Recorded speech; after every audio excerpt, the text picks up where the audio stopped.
So Eric Brynjolfsson, he said that this approach could help unlock $1 trillion opportunity. And of course, that's the kind of thing, I guess that kind of confidence is what you look for a lot of the time in founders of AI startups.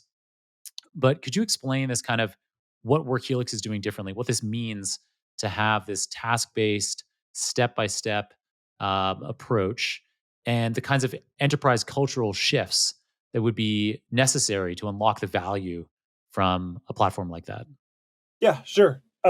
So if you think about how enterprises are adopting AI today, how does this happen? So I think there's like one of two ways they're learning about it: through the media, through what they're hearing, companies that are um, providing solutions, customer support, the windsurfs and cursors of the world, engineering, and then they go and they, do that. And they give that a go. Another way is the board. The board of these companies is learning about AI, and then they're putting pressure on the C-suite to have an AI strategy and to implement AI. But the real question is what's going on inside the organization, right? Every organization is made up of um, sub organizations, and those sub organizations have jobs, and those jobs have tasks. And then the question is like, what is the task profile or characteristic of any organization? What are those jobs and those tasks? What are they?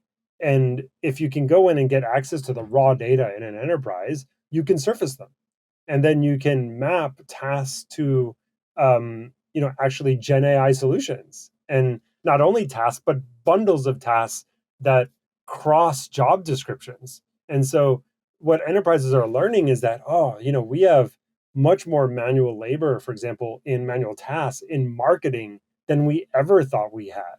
And this maps to this other gen AI solution very well. And so the WorkHelix team can expose all of that, and then partner with the enterprise to actually implement, and most importantly measure, show that there is efficacy from this solution, right, in a proper A/B test.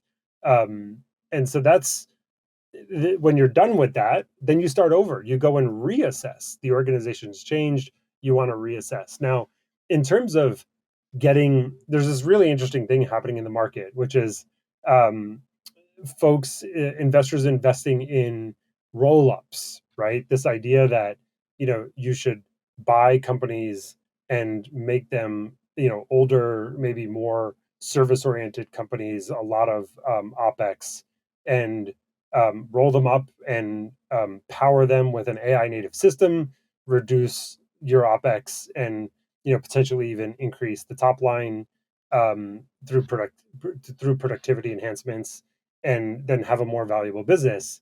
And you'd ask yourself, well, why would you do that, right? Like if the enterprise is adopting AI very readily, why would you focus on roll-ups? And the answer is like, there's friction in the enterprise, right? It's this is massive behavior change, selling into the enterprise AI native products.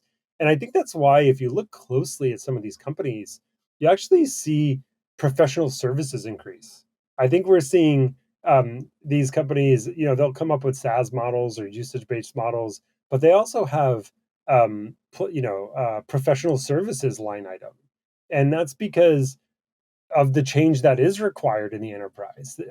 There's a lot of pushback, and you've seen on various social media recently CEOs be quite vocal about, no, this is the way it's going to be. Some have put their foot down and just said, we are adopting. I was talking to a CEO yesterday, and I asked him, like, are you using AI in any real way? And he texted me back and he said, we had to mandate it. Like every Friday is AI day, right? We're just like, you have to be using it. There's no objections.